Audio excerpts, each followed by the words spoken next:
En este tema les voy a explicar la distribución normal. Es una distribución de variable continua, aunque no es la única porque también se conoce la distribución gamma y la distribución exponencial. Sin embargo, por tiempo no la vamos a poder desarrollar aquí. Esta distribución normal es la de las distribuciones de probabilidad más importantes que hay en la estadística. ¿Por qué? Porque su uso se aplica en todos los campos de investigación. Otra importancia que tiene esta distribución es que se puede aplicar tanto para variables continuas como para variables discretas. A pesar de que ya tenemos las otras distribuciones de variable discreta, esta también se puede aplicar cuando el tamaño de la muestra es grande. En este caso podemos hablar de que es mayor a 30. La distribución normal se puede representar mediante una curva. La curva tiene forma de campana y se le llama campana de Gauss. Pero todo lo que corresponda a este tipo de distribuciones que tengan esta forma, se dice que tienen una distribución aproximadamente normal. Si recuerdan, en la estadística, en la primera unidad, cuando hablábamos de las formas de la distribución, yo les dije que una distribución ideal era aquella en donde estaba centrada la media, la mediana y la moda, y era una de las que íbamos a estudiar más adelante, pues precisamente es la distribución normal. Como pueden ver también el centro es una distribución simétrica, el centro está dado en la media y a partir de ahí se tienen ciertos porcentajes de la distribución de un conjunto de datos. A una desviación estándar de la media se tiene el 68% de los datos, a dos desviaciones estándar de la media normalmente se encuentra el 95% de los datos y así sucesivamente. Lo más que se trabaja en estadística descriptiva o en estadística de este tipo es hasta 3 desviaciones estándar, pero en otras aplicaciones como por ejemplo control de calidad, etcétera, se sabe que se puede trabajar hasta 6 sigmas. Como definición tenemos de que la función de densidad de probabilidad de la variable aleatoria x con media mu y varianza sigma cuadrado. Acuérdense que mu es el promedio o el valor esperado de una distribución. Entonces aquí mu hace las veces de una media. Y la varianza de la distribución sigma cuadrado. Tiene esta forma.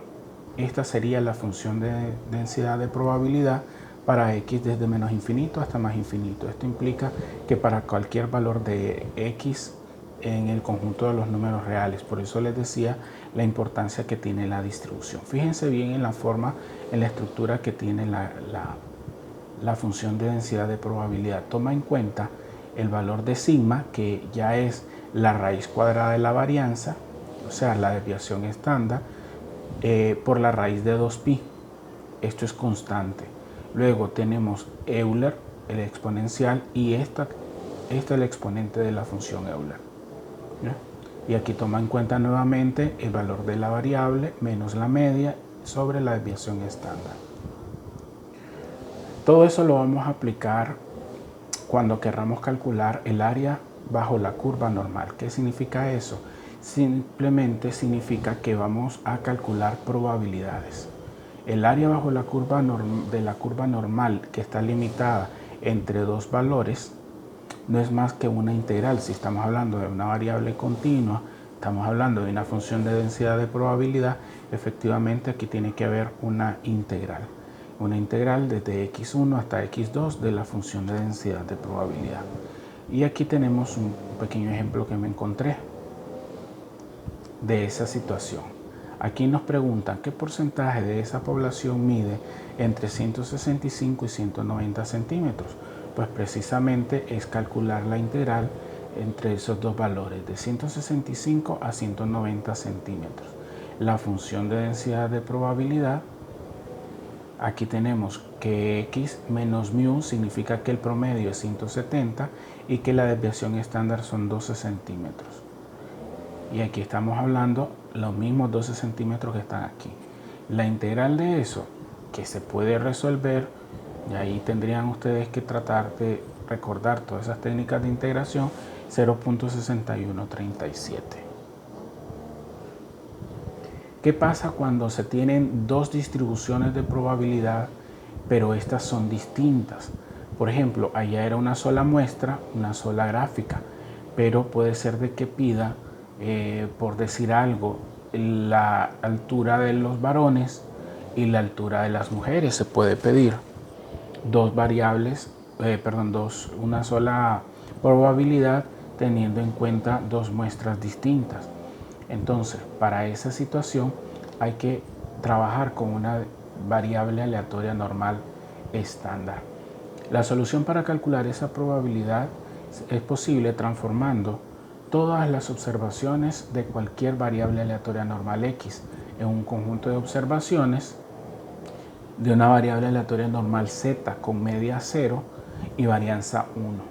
Es decir, que se hace una estandarización de la variable y se dice que la variable X se distribuye de manera normal con media 0 y varianza 1. Gráficamente, esto representa la campana de Gauss centrada en 0. Veamos la gráfica. A eso nos referimos. Cuando ya se ha hecho una estandarización, en lugar de tener dos muestras, dos curvas, se va a trabajar solamente con una. Pero esa curva es estandarizada, ya está centrada en 0. Entonces, tanto a la izquierda como a la derecha tenemos la misma probabilidad. Y la forma de estandarizar es esta. Para estandarizar un valor de X, vamos a obtener Z igual a X menos mu, que es la media, sobre la desviación estándar. Si se fijaron en la fórmula de la función de densidad de probabilidad, básicamente este es parte del exponente que tiene Euler. Y con eso es lo que vamos a trabajar para estandarizar.